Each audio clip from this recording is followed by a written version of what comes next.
Hello बच्चों, देखो previous lectures तक तुमने वेक्टर का रिप्रेजेंटेशन सीख लिया था कि जहां पर ऑब्जर्वर खड़ा होता है उसको ओरिजिन कहते हैं, पोजीशन वेक्टर क्या होता है और डिस्प्लेसमेंट वेक्टर क्या होता है। ये दो तरह के वेक्टर्स तुमने सीख लिए थे। वेक्टर का रिप्रेजेंटेशन भी सीखा था। एक्स एक्सिस पे अगर हम मूव करते हैं चीजों को आई कैप के साथ लिखना है, वाई एक्सिस पे जे कैप के साथ लिखना है और जेड एक्सिस पे के कैप के साथ लिखना है। देखो यहाँ पर क्या करना है, एडिशन ऑफ वेक्टर्स में करना क्या है, वेक्टर्स को कैसे ऐड किया जाता है। देखो जैसे मान लो मैं दो वेक्टर्स का रिप्रेजेंटेशन लूं, पहला वेक्टर ऐसे लिखूं 3i plus 4j plus 9k और एक दूसरा बी वेक्टर लिखूं 7i 6j 1k। मान लो ऐसे लिख रहा हूं, ठीक है। अगर बोला जाए बेटा कि वेक्टर ए और बी को ऐड कर दीजिए तो ऐड कैसे करना है, ध्यान से सुन लेना। वेक्टर्स इस तरीके से कैसे ऐड किए जाते हैं, डायरेक्ट उसमें क्या करूं, x की चीजें x के साथ ऐड करनी होगी, y की चीजें y के साथ ऐड करनी होगी और z की चीजें z के साथ ऐड करनी होगी। देखो एडिशन कितना सिंपल है, x को x के साथ, y को y के साथ, z को z के साथ। ये कितना हो जाएगा 7 + 3 10i 6 + 4 10j 9 + 1 10k बन गया। इतना सिंपल है इस वेक्टर का एडिशन, ठीक है। लेकिन ये तो चलो बहुत सिंपल है अगर इस वेक्टर फॉर्म में दे दिया जाए तब, ठीक है। लेकिन अगर ग्राफ में चले, हम ग्राफिकल रिप्रेजेंटेशन में चले तो इस तरह से एडिशन नहीं कर पाएंगे हम। ग्राफिकल रिप्रेजेंटेशन का मतलब मैं देखो कुछ ऐसे कह रहा हूं कि सपोज करो यहां पर एक ब्लॉक रखा है, देखो कितना फिजिक्स में चीजों को कैसे सिंपलीफाई किया जा रहा है। ये एक्स एक्सिस है बेटा, ये वाई एक्सिस है, यहाँ पर एक ब्लॉक रखा हुआ है और दो लोग इसको खींच रहे हैं। मान लो इधर से एक बंदा F1 फोर्स लगा के खींच रहा है और इधर से एक बंदा फोर्स लगा के खींच रहा है जिसकी वैल्यू है F2, ठीक है। इसके बीच में चलिए मान लेते हैं कुछ एंगल जो है वो थीटा है। अब मैं आपसे कहूं कि इस बॉडी पर लगने वाला नेट फोर्स कितना होगा, इस बॉडी पर लगने वाले नेट फोर्स की वैल्यू को मुझे कैलकुलेट करना है, तो वो कैसे कैलकुलेट किया जाए। देखो सिंपल क्या तरीका है, इन दोनों मतलब दोनों मिलकर के खींच कहां रहे हैं उसको, एक्स एक्सिस पे ही तो खींच रहे हैं।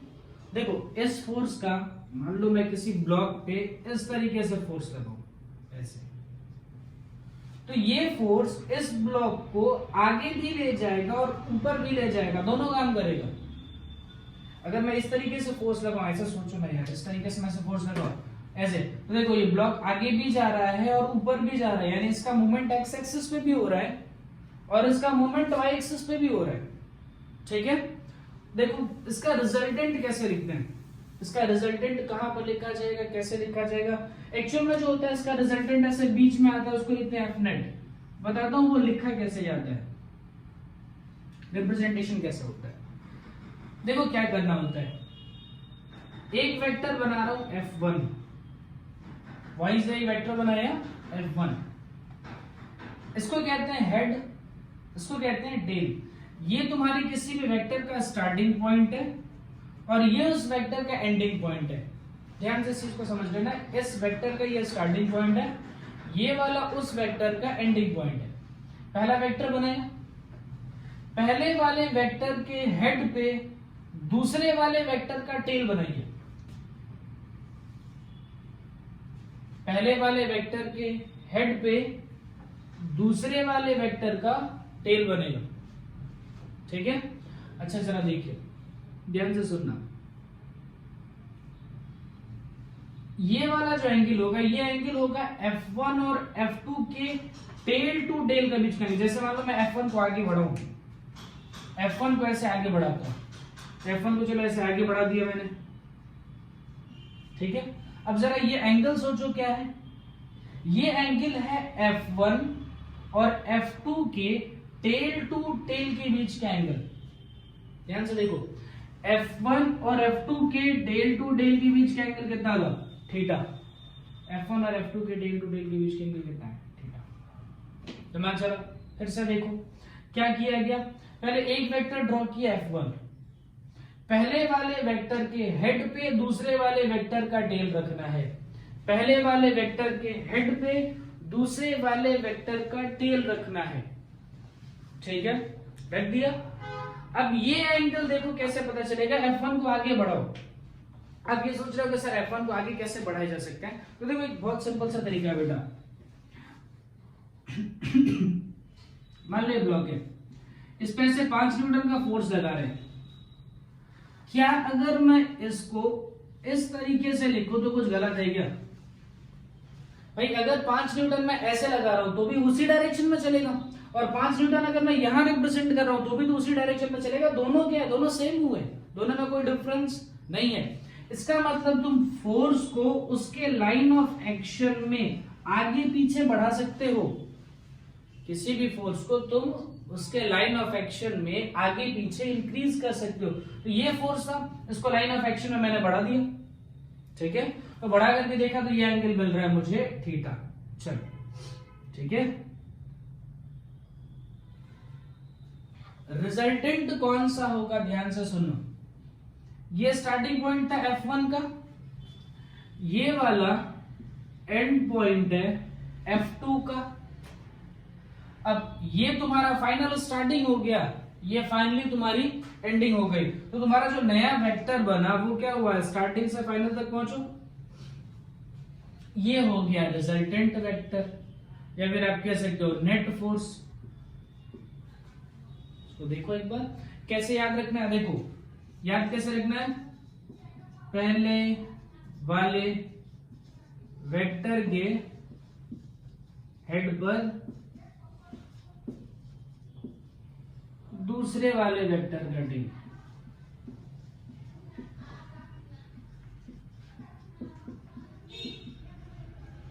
ठीक है, पहली चीज ध्यान रखना है, पहले वाले वेक्टर के हेड पे दूसरे वाले वेक्टर का टेल रखना है।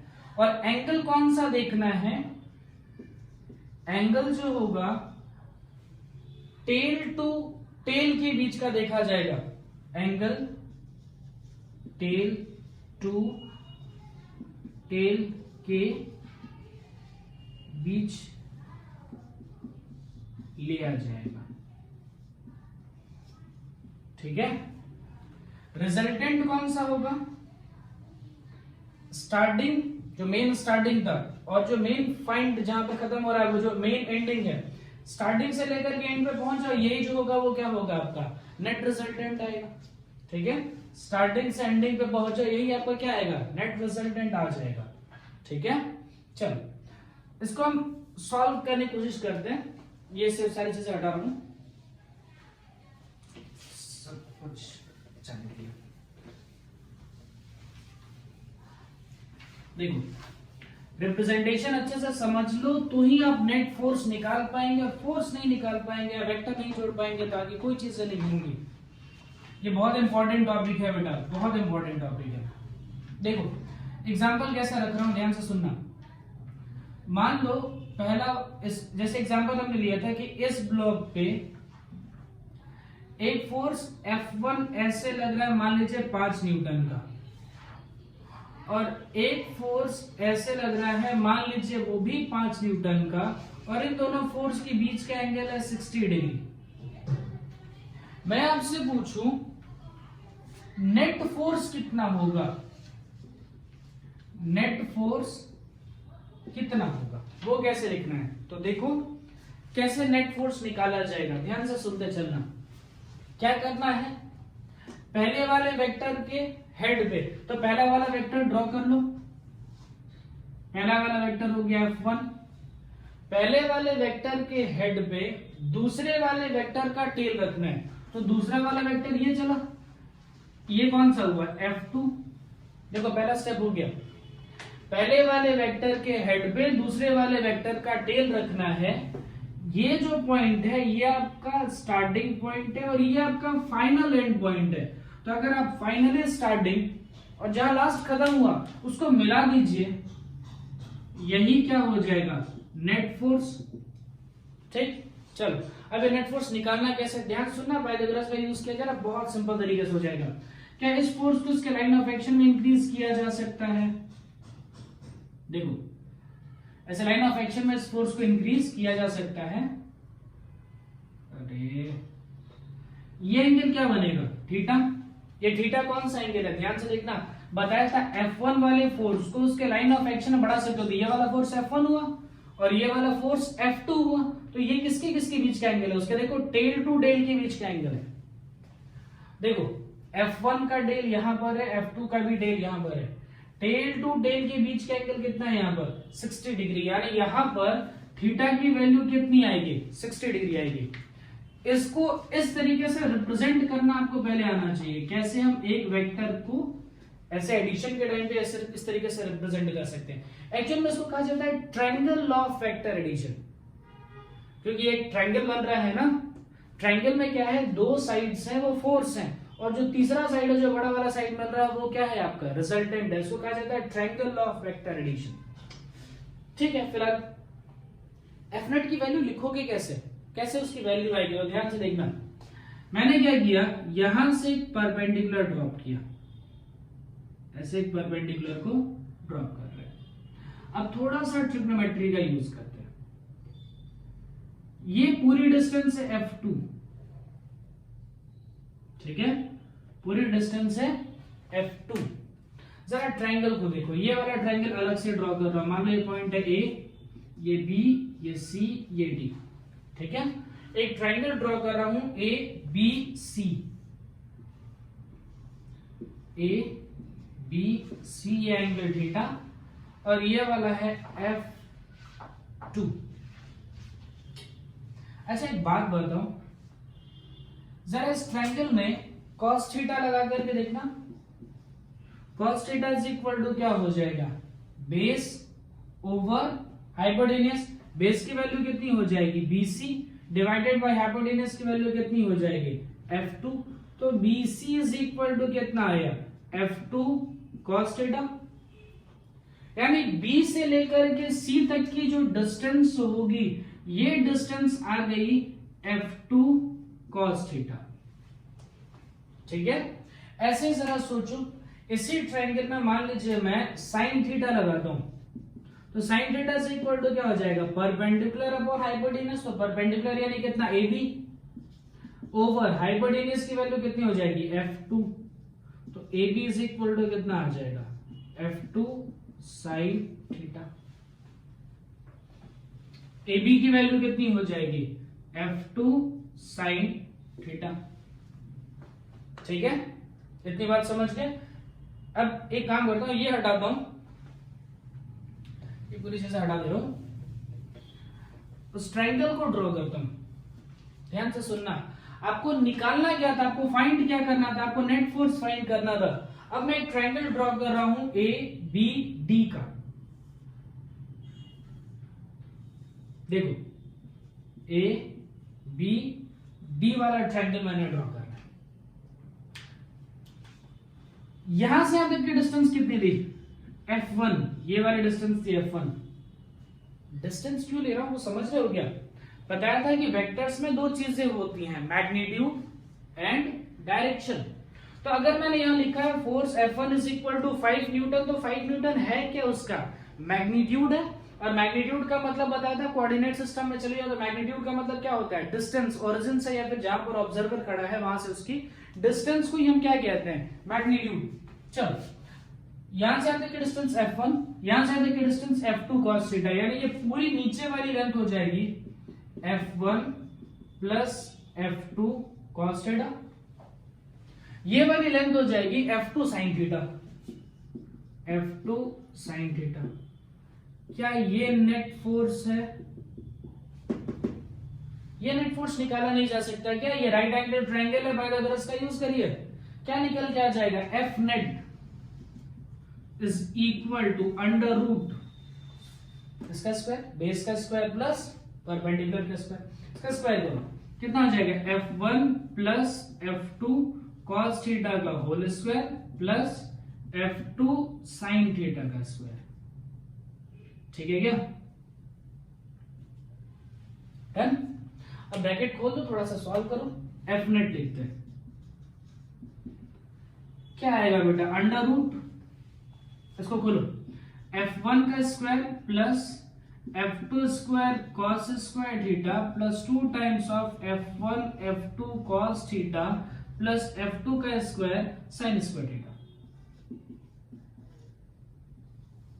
इस टर्म को और इस टर्म को एक साथ रखो, इन दोनों टर्म को एक साथ रख करके F2 कॉमन लो।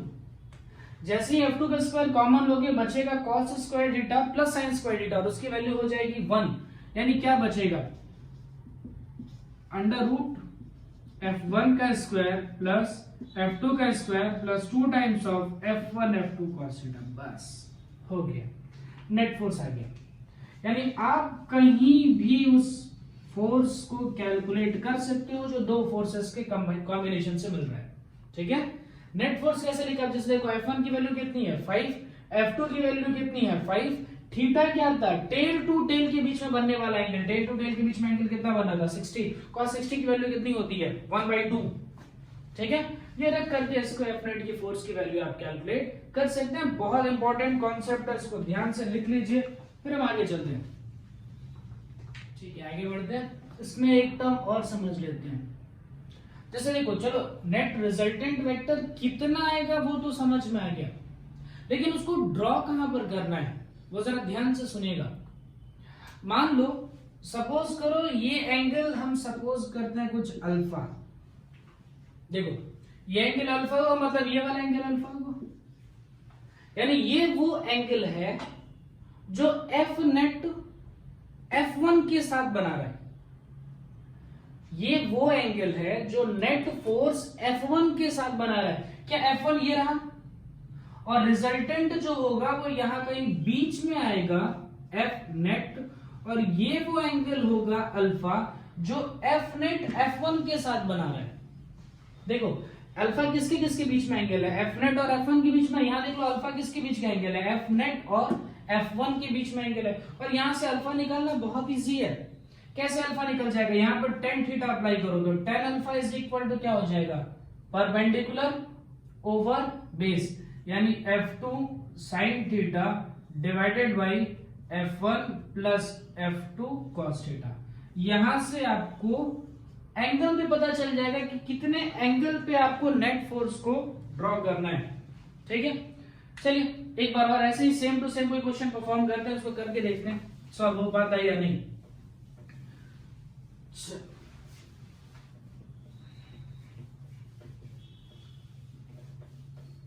मान लेते हैं कुछ ऐसे ही क्वेश्चन देख रहे हैं कि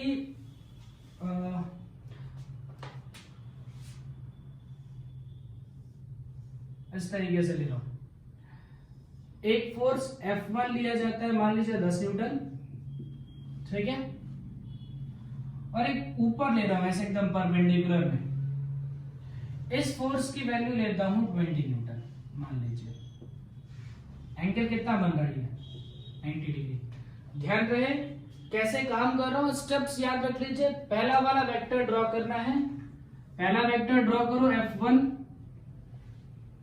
पहले वाले वेक्टर के हेड पे दूसरे वाले वेक्टर का टेल, पहले वाले वेक्टर के हेड पे दूसरे वाले वेक्टर का टेल, और पहले वाले वेक्टर के स्टार्टिंग और दूसरे वाले वेक्टर की एंड पॉइंट। यही तो फाइनल हो गया, ये फाइनली स्टार्टिंग यहां से हुआ और फाइनली एंड यहां पर हुआ। तो अगर आप देखो तो यही आपका क्या बनेगा एफ नेट, यानी रिजल्टेंट बनेगा। क्या ये 90 डिग्री का एंगल है। देखो क्या बताया था, टेल टू टेल के बीच में एंगल देखते हैं। अब आप सोच सकते हो कि सर देखो इस F1 वाले फोर्स को मैं आगे बढ़ाऊं तो ये F1 का हेड यहां पर आएगा, F1 का टेल यहां पर आएगा। तो देखो F1 और F2 में टेल टू टेल के बीच का एंगल टोटल कितना बन रहा है 90 डिग्री। टेल टू टेल के बीच का एंगल क्या बन गया 90 डिग्री। अब जरा F नेट देखिए, दिख रहा है ना सिंपल, पाइथागोरस लगा दीजिए। F net is equal to क्या हो जाएगा अंडर रूट F1 का स्क्वायर प्लस F2 का स्क्वायर। F1 की वैल्यू है कितनी 10 और ये 20, ये कितना हो जाएगा 100 प्लस 400।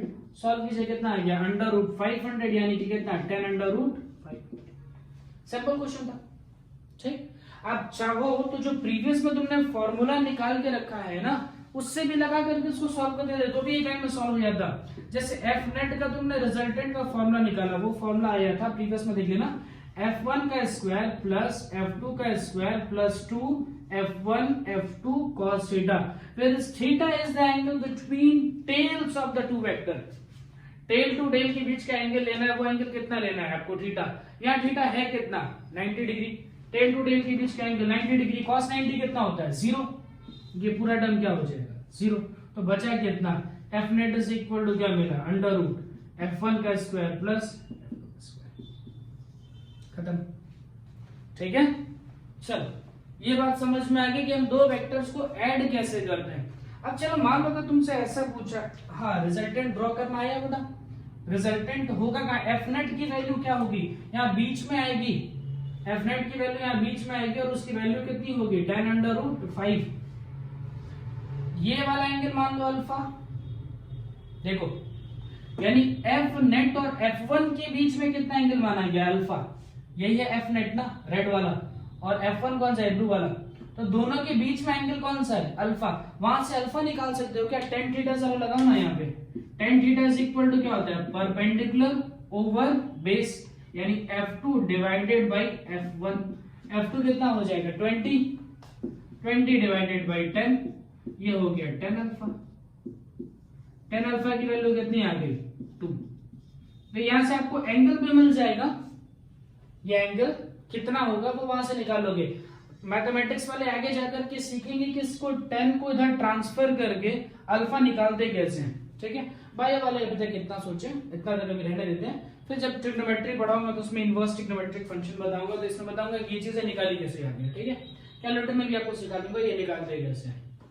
चलिए एक और थोड़ा सा अलग टॉपिक पे चलते हैं। ये तो था कि जब हम दो वेक्टर्स को ऐड कर रहे हैं तो उसका एडिशन कैसे करना है, एक है ग्राफिकल मेथड था, दूसरा जस्ट उसका जो एल्जेब्रिक सम जैसे उसका फंक्शंस में ऐड करना है तो वैसे ऐड करना है, मतलब आई जे के फॉर्म में दो, आई को आई के साथ, जे को जे के साथ और के को के साथ। और अगर आपको ग्राफिकल फॉर्म में रिप्रेजेंट करना है तो आपको क्या करना होगा, एक वेक्टर के हेड पे दूसरे वेक्टर का टेल रख करके, टेल टू टेल के बीच के एंगल देख करके दूसरे वाले वेक्टर से परपेंडिकुलर ड्रॉप किया और ये वाला फॉर्मूला निकाल लिया f1 प्लस f2। ठीक है, under root f1 square plus f2 square plus 2f1 f2 cos theta. ये फॉर्मूला आपको ध्यान रखना है, ये फॉर्मूला बहुत इंपॉर्टेंट है, क्योंकि अब जो 12th 10th ये 11th या 12th में आप जो पढ़ोगे उसमें ज्यादातर वेक्टर्स के साथ डील करना सीखोगे, क्योंकि इसके पहले आप जो भी क्लास में पढ़े हो, 9th में पढ़े या 10th में पढ़े, उसमें वेक्टर स्केलर का कोई इतना इंपॉर्टेंस आया नहीं है। 9th में भी आपने वेक्टर और स्केलर का इतना इंपॉर्टेंस नहीं देखा होगा, लेकिन 11th और 12th में वेक्टर्स का और स्केलर का बहुत इंपॉर्टेंस आएगा। वेक्टर क्वांटिटीज को हमेशा ऐसे ही जोड़ना पड़ेगा आपको। ठीक है, चलिए नेक्स्ट टॉपिक पे बढ़ते हैं। चलिए नेक्स्ट टॉपिक पे बढ़ते हैं, कैसे दो वेक्टर को सब्ट्रैक्ट किया जाता है वो देखते हैं। देखो नेक्स्ट आपका टॉपिक है सब्ट्रैक्शन ऑफ वेक्टर। जोड़ना तो सीख लिया, बस वही सब्ट्रैक्शन है।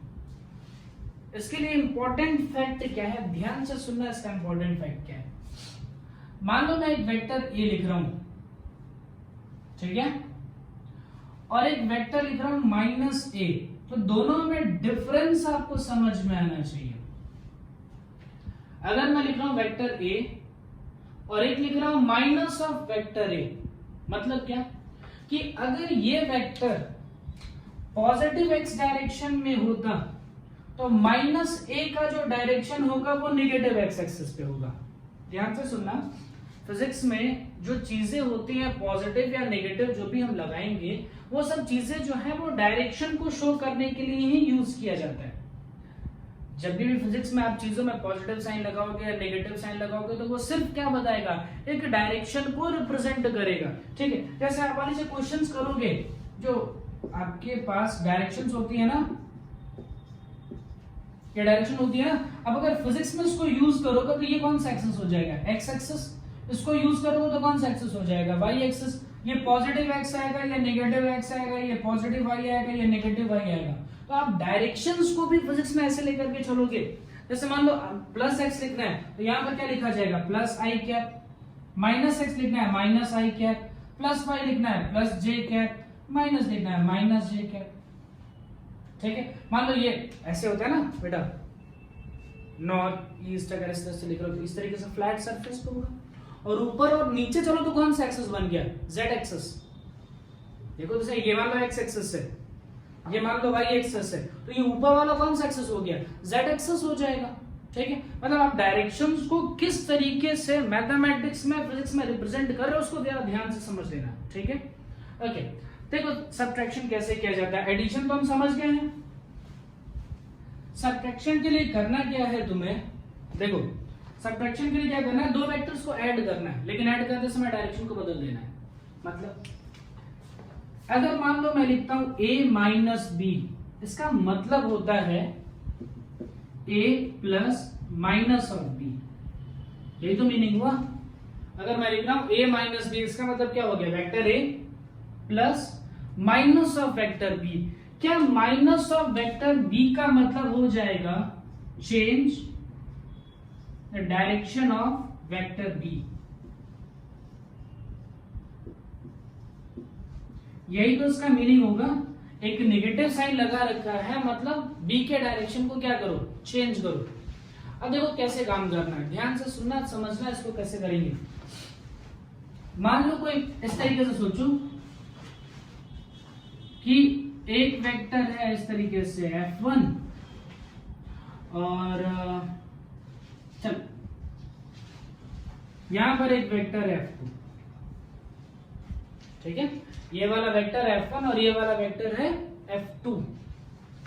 आपसे कोई कह रहा है F1 माइनस F2 निकालो, आपसे कोई कह रहा है F1 माइनस F2 को फाइंड करो, तो इसका मतलब क्या हो गया कि F1 plus minus of F2।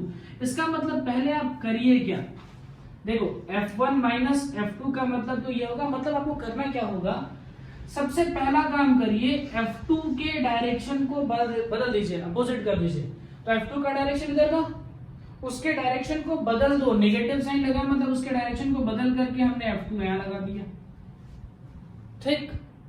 अब क्या करना है, डायरेक्शन बदल करके F1 के साथ उसको जोड़ देना है। अब इन दोनों को उठा करके ऐड कर दीजिए, आपका सब्ट्रैक्शन हो गया। फिर से देखो सब्ट्रैक्शन का मतलब क्या होता है, दो चीजों को माइनस करने का मतलब क्या होता है, a माइनस बी का मतलब क्या हो गया, a plus minus of B, यानी b के डायरेक्शन को बदल दो, फिर a के साथ उसको जोड़ दो। यहां पर क्या किया मैंने, देखो F1 और F2 था, आपसे कोई कह रहा था कि F1 माइनस F2 निकालिए, मान लो सब कह रहे हैं निकालने के लिए, तो निकाल देंगे। क्या करना है, पहले F1 माइनस F2 का मतलब क्या हुआ, F1 plus minus of F2, यानी पहले F2 के डायरेक्शन को बदल दीजिए और फिर F1 के साथ उसको जोड़ दीजिए। तो F2 का डायरेक्शन ऐसे था, माइनस साइन लगाया मतलब पूरा डायरेक्शन पलट दिया, तो उधर का डायरेक्शन आप पलट करके सही डायरेक्शन हो गया। अब F1 और F2 को क्या कर देना है, जोड़ देना है, ऐड कर देना है, आपको रिजल्टेंट मिल जाएगा। चलिए इसको बढ़ाते हैं, कैसे काम करना है इसमें, सब बढ़ा देता हूं। इसके भी तो फॉर्मूले निकालने पड़ेंगे ना, जैसे एडिशन के लिए क्या निकाला, F1 square plus F2 square plus 2F1 F2 cos theta, addition के लिए वो फॉर्मूला निकाला। तो सब्ट्रैक्शन के लिए भी तो सोचना पड़ेगा, उसका डायग्राम भी तो दिमाग थोड़ा सा लगाना पड़ेगा दिमाग में। क्या करना है, देखो दो वेक्टर को जोड़ना है, क्या समझा था बेटा हमने, दो वेक्टर को जैसे मान लो ऐसे माइनस करना है, तो क्या मतलब होता है कि a plus minus of b, ठीक।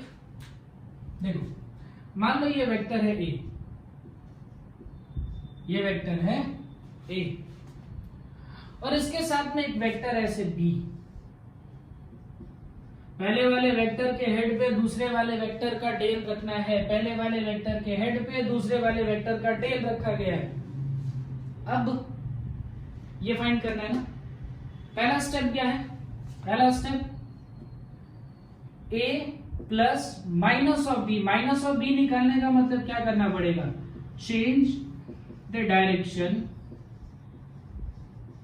Of vector B, vector B के डायरेक्शन को बदल दो। तो वेक्टर बी ऐसे था, उसके डायरेक्शन को बदलोगे तो ये डायरेक्शन ऐसे हो जाएगा और इसको लिखोगे माइनस ऑफ वेक्टर बी। ये वेक्टर बी था, उसके डायरेक्शन को पलट दिया, तो उसके डायरेक्शन को पलटने का मतलब ये इस तरफ था, ये घूम कर इधर आ जाएगा, नहीं हो जाएगा माइनस ऑफ वेक्टर बी। अब क्या करना है, वेक्टर ए और वेक्टर बी को जोड़ देना है। अब करना है क्या, दूसरे स्टेप में क्या करना है, a plus minus of vector b, यानी जो चेंज करने के बाद, डायरेक्शन चेंज करने के बाद आपको माइनस ऑफ वेक्टर b मिला था, उसमें आपको वेक्टर a का क्या करना है, एडिशन करना है। तो ये रहा वेक्टर a, ये रहा माइनस ऑफ वेक्टर b, दोनों को ऐड करिए तो क्या ये आपका स्टार्टिंग पॉइंट है। और ये आपका फाइनल एंडिंग पॉइंट होगा। तो आपका रिजल्टेंट क्या मिलेगा कि आपने अल्टीमेटली स्टार्ट कहां से किया था और अल्टीमेटली आपने एंड कहां पर किया है। तो यही आपका क्या हो जाएगा, रिजल्टेंट हो जाएगा, या कह सकते हो नेट फोर्स, नेट वेक्टर मिल जाएगा। इसको रिजल्टेंट लिखते हैं, ठीक है, आर से लिख रहा हूं। चल आर निकालते हैं, कैसे निकालना पड़ेगा आर। किया क्या है मैंने, ये आपको डायग्राम क्लियर हो चुका, ठीक है। अच्छा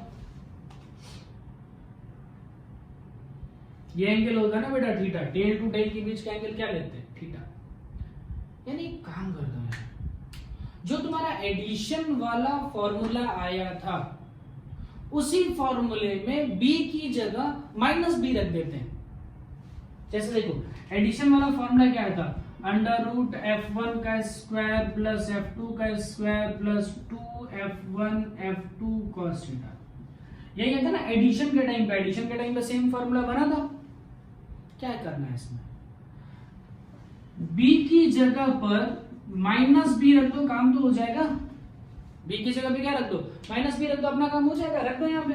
तो रिजल्टेंट इज इक्वल टू क्या मिलेगा, under root a square plus b square plus minus, अभी माइनस हो जाएगा minus 2 times of a b cos theta. ध्यान रहे थीटा डेल टू डेल के बीच का एंगल है जो हमें लिखना है।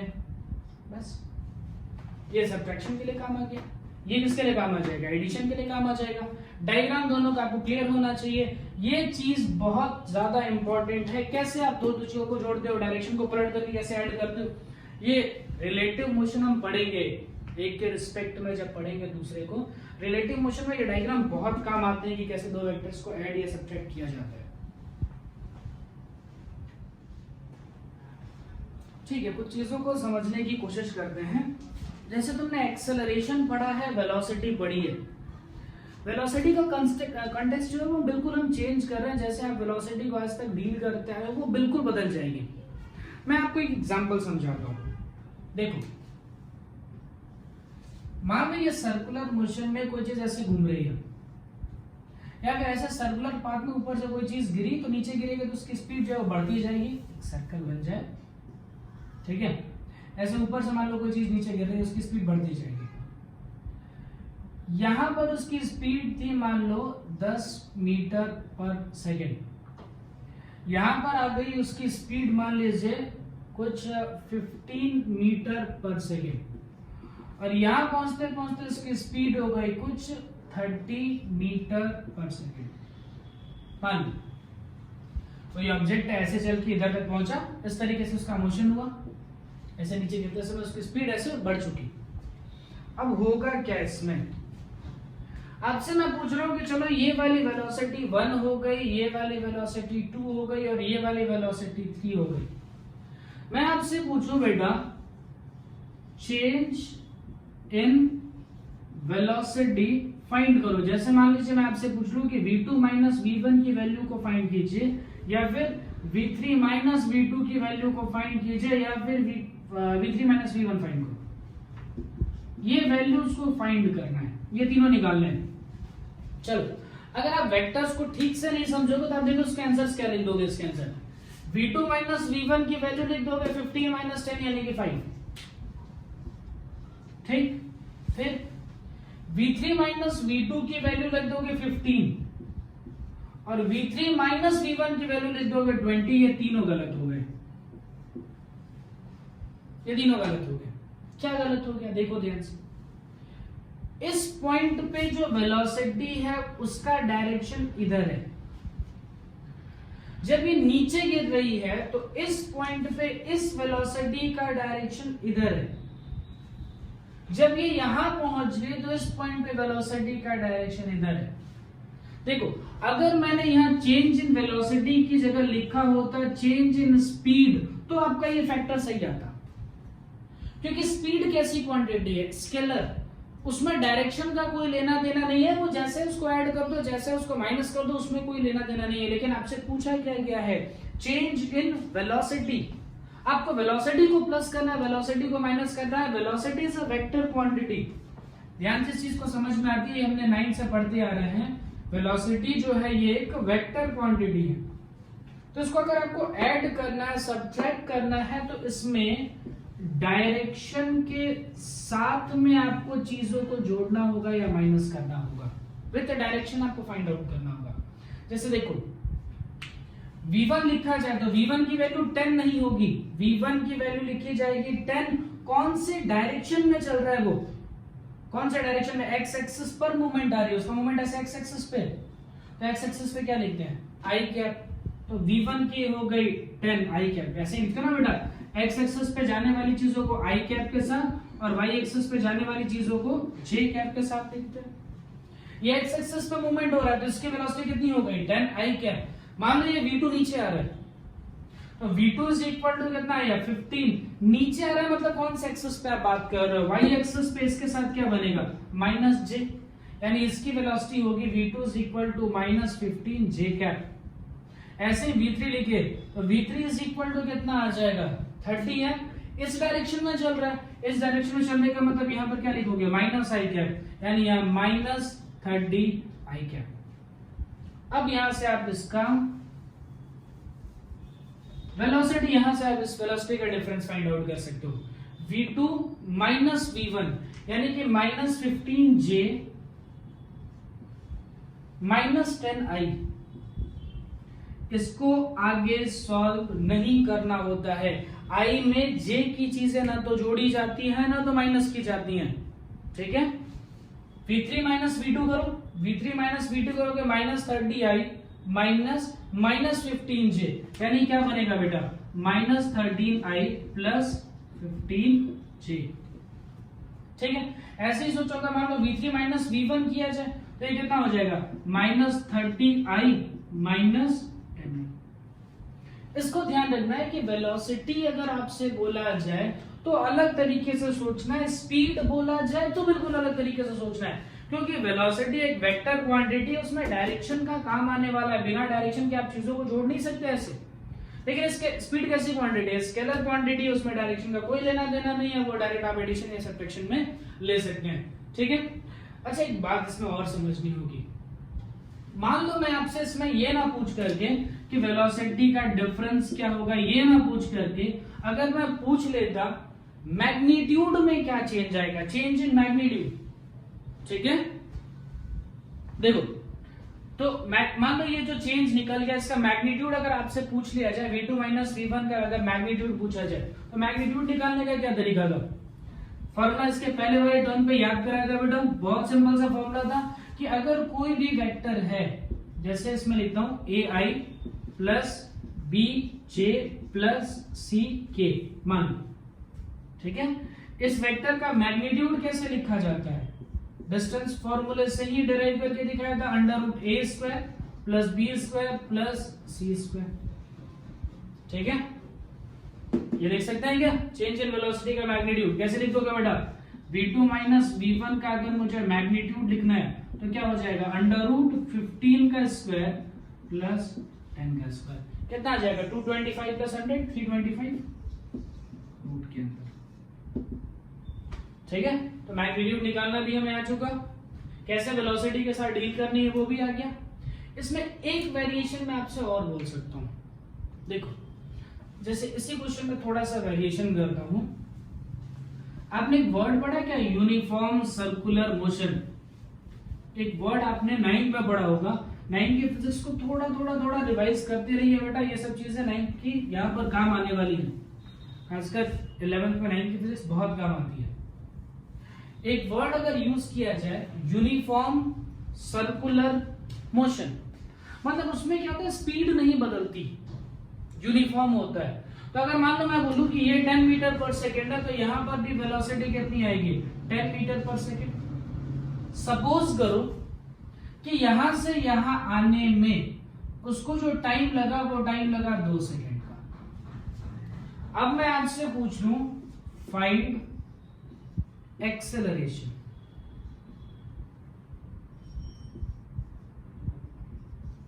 आपसे पूछ लूं कि बताओ बेटा एक्सेलरेशन की वैल्यू क्या होगी।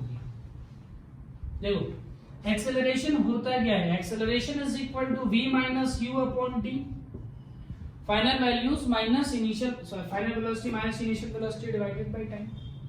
सर देखिए तो फाइनल वैल्यूज और इनिशियल वैल्यूज हैं कितनी, क्या ये वेलोसिटी की ये इनिशियल वैल्यू है, ये इनिशियल वेलोसिटी है और ये वाली फाइनल वेलोसिटी है। ये चल रही है 10 मीटर पर सेकंड एक्स एक्सिस के साथ में, यानी इनिशियल वेलोसिटी अगर मुझे लिखना होगा तो मैं लिखूंगा 10 के साथ आई कैप और फाइनल वेलोसिटी लिखनी होगी तो 10 के साथ माइनस जे कैप, क्योंकि ये नेगेटिव डायरेक्शन में जा रहा है, नेगेटिव वाई डायरेक्शन में जा रहा है, तो इसके साथ लिखा मैंने 10 के साथ माइनस जे कैप। अब यहां वैल्यू डाल दीजिए v माइनस यू, यानी minus 10 J cap minus 10 I cap divided by 10 की वैल्यू कितनी 2, ऊपर से 2 कॉमन लेके कैंसिल कर दो, कितना आ जाएगा माइनस 5 आई कैप माइनस 5 जे कैप। ये एक्सेलरेशन आ गया, दिख रहा है क्या? Acceleration is a vector quantity. Acceleration भी कैसी क्वांटिटी होती है? वेक्टर ही होती है, आई और जे के फॉर्म में आ रही है।